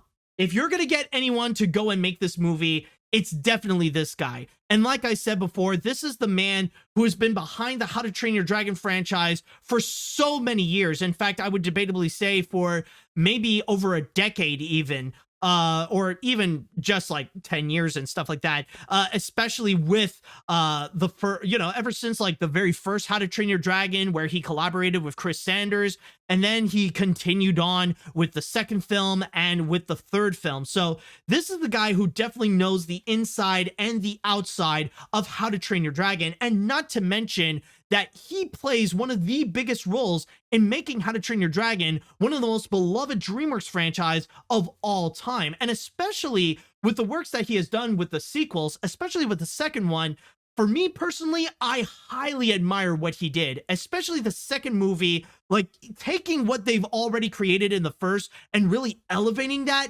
is truly admirable. So in that regard, honestly, like, at least that's one thing that I can feel, that I can feel a bit relieved about, that if there is one, if there is one person who is capable of this kind of job, it's undeniably Dean DeBlois. So at least they got the man who knows How to Train Your Dragon the best in order to go and create this. But still, though, honestly, with all this, it still doesn't change that with this entire idea, like, I see, like, now that I'm seeing not just Disney, but Universal also making live action adaptations of animated projects, it's just something that I look at this headline and it just makes me go, it's just such a problematic aspect that, oh boy, it's, I'm not really a fan. I'm not really excited with what they are going to do. I mean, like, maybe this could turn out well, but honestly, I can't help but feel dread of what this could result. Like, if this does become very successful, then again, I'm just worried of the precedents that it would cause, and it would go and influence others to make live action adaptations of their respective animated features. And by the way, there is one thing that I just want to go and say right now, I just want to have this out of the way. Sony, I know the story has nothing to do with you, but I'm just saying, Sony, don't even think about it. Your animated films you made, they stay as animated films. If I see one day that you decide to go and pull that same move right over here, like if I see Sony Pictures making a live action version of and a headline, I will personally go to Culver City and I'ma smack a bitch. I will be smacking bitches who thought this is a good idea. So if you want to prevent any bitch smacking, then keep your animated films as animated films. I'm just saying, you did nothing wrong for now, but I'm just saying, don't even think about it. There are other movies that you can do. In fact, hey, look at this.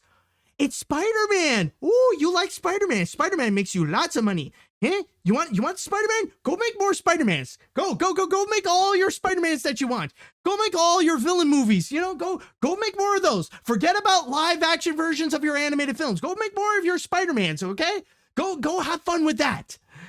Okay, so with that said, all right, now I just gotta go and ask the chat wall. Now it's time that I just want to ask you, now that I've had my little fun with it, I want to know, what do you think about a live action How to Train Your Dragon movie? Now that it is official and that it is going to be brought to us by Universal and Dean DeBlois, I want to know your opinion on this. All right, now, let's see. Yeah, what the frick? Someone's saying we need a live action emoji movie. Does AniMat's need to smack bitches? I am ready to be smacking bitches tonight. Anyways, to quote Jim Carrey in Liar Liar, oh, come on! Live action remakes already have a bad reputation with so many people, and adapting How to Train Your Dragon, which is way newer than most other animated movies that gets live action remakes, just feels like Universal wanting to try to out Disney's strategy for once.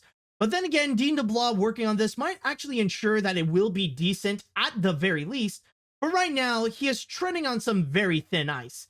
Yeah, I mean, I don't really, yeah, like, I'm not gonna throw any anger towards Dean DeBlois. Like, he did not, like, honestly, he did nothing wrong here, considering that, you know, he's just taking taking a big job and a pretty big opportunity that it's hard to imagine that any filmmaker would want to say no. Like, this is something that's like a pretty big deal, and I can imagine something like this would be a major boost in Dean DeBlois' career.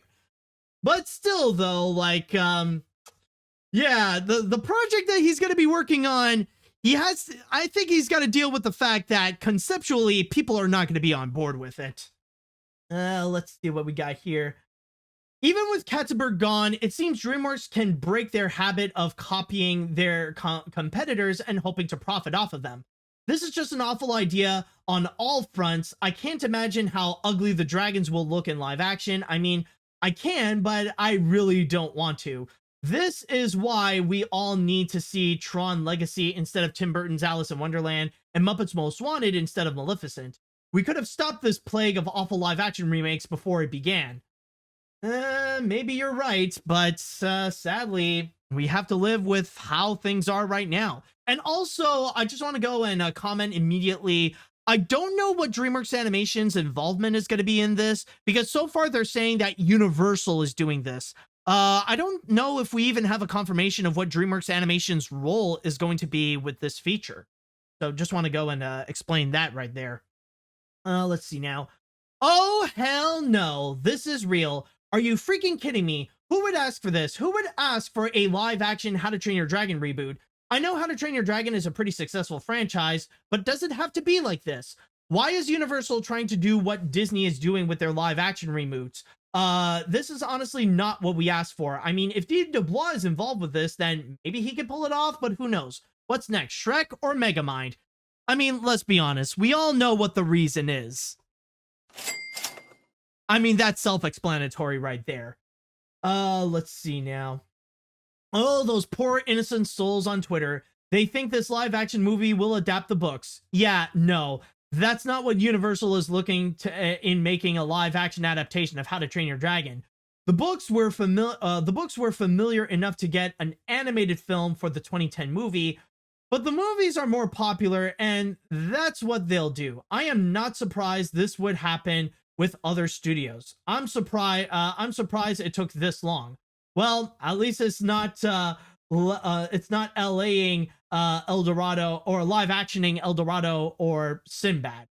But even at that, even El Dorado or Sinbad makes more sense to turn into a live action movie because, you know, those are now considered nostalgic properties. Those are like over 20 years old compared to How to Train Your Dragon, in which when the live action movie will be released, it will be like 15 years old.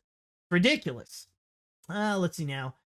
I cannot believe that this story turned out to be real. I honestly think this is a terrible idea, even if the original director is involved.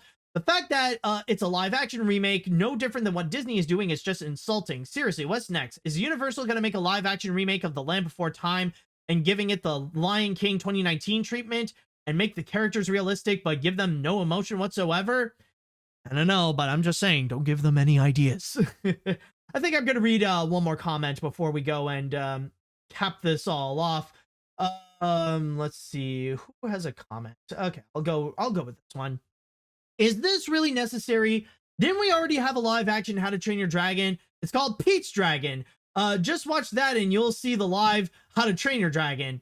Ironic considering that even Pete's Dragon got a live action remake. Imagine Illumination making a live action adaptation of Despicable Me. They tried making an original live action movie with Hop and that didn't do so hot. Also, a live action remake of Shrek technically already exists. It's called Shrek the Musical. I just hope Pixar is smart enough to not hop onto that live action remake wagon.